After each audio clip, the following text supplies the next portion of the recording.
Oke, sekarang kita akan masuk di segmen selanjutnya. Di segmen ini saya akan membahas agak detail terkait dengan speaker atau loudspeaker atau dalam bahasa Indonesia sebenarnya pelantang. Si alat ini pada dasarnya adalah mengubah sebuah alat yang mengubah sinyal listrik menjadi gelombang suara. Itu ada beberapa jenis speaker dan dia memiliki karakteristik masing-masing. Nah, pengetahuan terkait dengan karakteristik speaker ini menjadi sesuatu yang esensial terutama bagi orang-orang yang mendesain di bagian interior gitu, karena kita harus mempertimbangkan bagaimana karakteristik speaker terkait dengan suara yang akan dihasilkan di dalamnya. Namun di satu sisi kita juga harus memperhatikan masalah ini masalah estetika dari dari speaker yang dipasang di dalam ruangan. Ada beberapa jenis speaker yang biasa digunakan seperti speaker horn, speaker box, speaker kolom, speaker line array, atau speaker ceiling.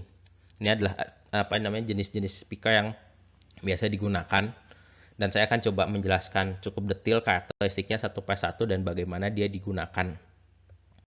Yang pertama adalah speaker horn. Mungkin kalau kita dikenalnya sebut dengan speaker toa gitu. Jadi pada dasarnya karakteristik dari speaker ini adalah dia berbentuk seperti corong. Ini seperti ini contohnya. Jadi si mikrofon ini bentuknya seperti seperti sebuah corong. Si karakteristik dari speaker ini adalah dia dari sisi power, dari sisi suara yang dihasilkan dia cukup keras nih. Jadi suaranya suaranya keras dan dia bisa menjangkau arah yang jauh gitu. Dia keras terus suaranya bisa merambat jauh. Hanya saja kelemahan dari speaker ini adalah dari sisi plusnya nih. Minusnya adalah dari sisi karakteristik suara. Jadi speaker jenis ini tuh karakteristik suaranya tidak istilahnya kalau orang bilang sebenarnya tidak bulat gitu. Jadi dia lebih banyak mereproduksi suara dari mid ke high gitu, sehingga biasanya tidak cocok digunakan di ruangan. Ini memang cocok digunakan untuk pengumuman gitu karena dia karakter suaranya memang lebih banyak di sisi yang suara manusia di yang lebih ke mid high gitu, dan dia biasanya digunakan untuk keperluan outdoor.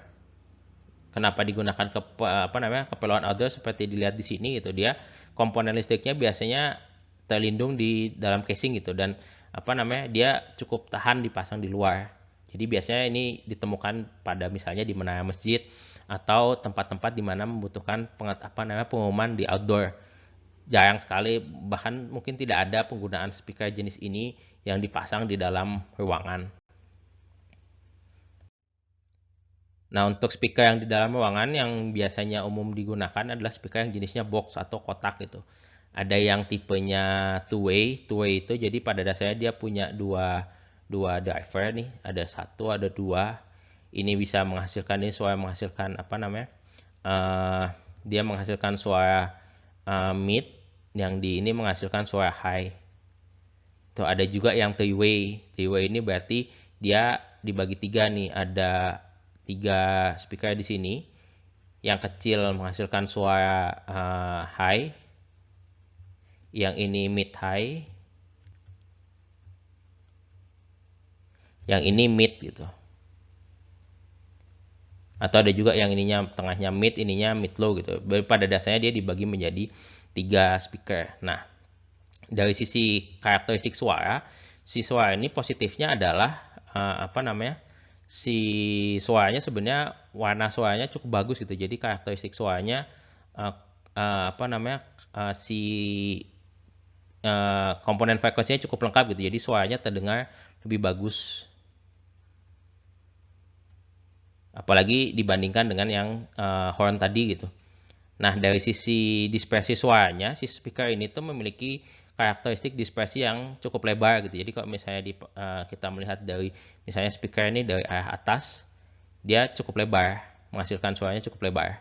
Kalau misalnya kita lihat dari arah vertikal pun dia juga menghasilkan suara ke atas sama ke bawah juga gitu. Jadi memang si speaker jenis ini biasanya bagus digunakan pada ruangan dengan treatment akustik. Jadi kalau misalnya ruangannya sudah ada treatment akustik,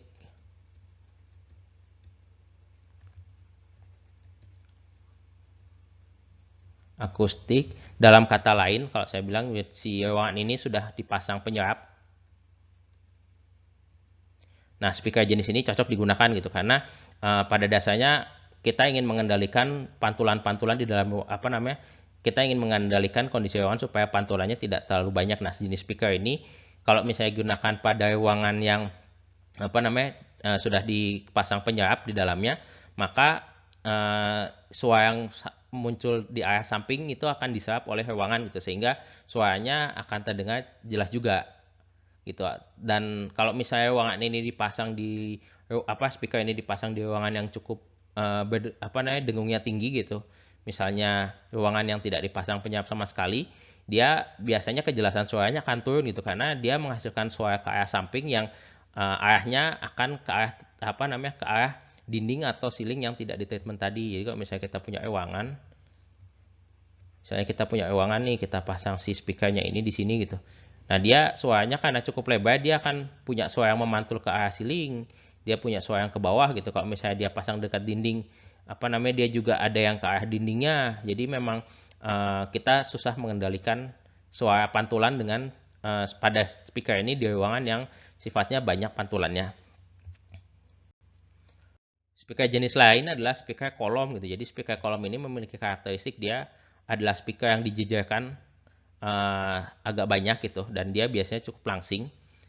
Untuk kualitas suara sebenarnya kualitas suara speaker ini sama dengan apa namanya cukup apa baik juga gitu, sama kurang lebih samalah dengan speaker box ini, hanya saja si speaker kolom ini dari sisi ukuran kan panjang gitu. Jadi memang kenapa disebut speaker kolom karena biasanya dipasang di kolom. Karakteristik suara speaker ini adalah kalau misalnya dari sisi di bidang yang apa namanya di bidang yang horizontal, dia penyebaran suaranya cukup lebar misalnya seperti ini nih. Tapi kalau di bidang yang horizontal, di bidang vertikal, dia lebih banyak, dia yang di apa namanya dia cukup sempit sebenarnya. Jadi dia apa namanya dia cukup sempit gitu, ukurannya agak kecil gitu, sehingga si speaker ini sebenarnya lebih cocok digunakan pada ruangan yang kalau misalnya kita tidak bisa menggunakan treatment akustik terlalu banyak, misalnya di masjid nih. Di masjid kan pantulannya cukup banyak nih, waktu dengungnya cukup banyak gitu. Nah, pada masjid yang dengungnya cukup panjang itu, kita lebih baik menggunakan speaker kolom karena kita bisa mengarahkan suara fokus ke penontonnya gitu. Dan kalau misalnya kita berbicara masjid kan biasanya ceilingnya banyak yang tidak di treatment gitu, sehingga kita menghindari suara pantulan dari arah ceiling itu, sehingga speaker kolom ini dengan sudut tertentu cukup baik digunakan. Jadi kalau misalnya kita gunakan di masjid, si speaker ini kita pasang sebenarnya dengan sudut gitu, misalnya dengan sudut. Nah, tujuannya adalah supaya si suaranya ini lebih banyak ke penontonnya gitu. Jadi dia bisa menjangkau arah yang agak jauh ke belakang. Jadi dia ke belakangnya cukup panjang gitu. Dan karena dia tidak banyak yang memantung ke ceiling, jadi pantulan dari ceilingnya pun tidak terlalu banyak. Jenis selanjutnya adalah speaker yang disebut dengan line array. Line array pada dasarnya adalah speaker yang digantung nih. Kalau misalnya pernah lihat biasanya untuk pertunjukan outdoor, ukurannya cukup besar, cukup masif gitu. Dan dia memiliki keunggulan kita bisa mengarahkan suaranya gitu. Jadi pada saat kalau dilihat dari sini, kita bisa mengarahkan suaranya ke arah penonton saja gitu. Dia sedikit sekali bocoran yang ke arah atas atau apa namanya ke arah belakangnya, sehingga untuk ruangan yang apa namanya untuk ruangan yang besar dan cukup banyak pantulannya, speaker ini cocok untuk digunakan karena suaranya lebih banyak dominan ke apa namanya ke penontonnya. Kekurangan dari speaker jenis ini adalah ukurannya yang masif gitu, sehingga pada saat diaplikasikan ke dalam ruangan seringkali terlihat cukup besar di dalam ruangan. Nah, yang terakhir adalah speaker langit-langit atau speaker ceiling.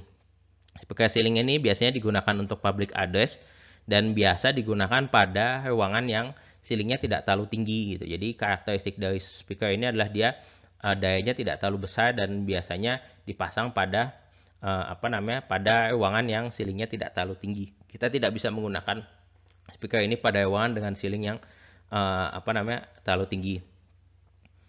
Dan dari sisi karakteristik suara, si speaker ini memang tidak digunakan untuk keperluan musik ya, karena memang speaker ini lebih banyak digunakan untuk pengumuman-pengumuman atau yang disebut dengan public address. Oke, itu saja materi terkait dengan speaker. Semoga bermanfaat. Sampai jumpa lagi.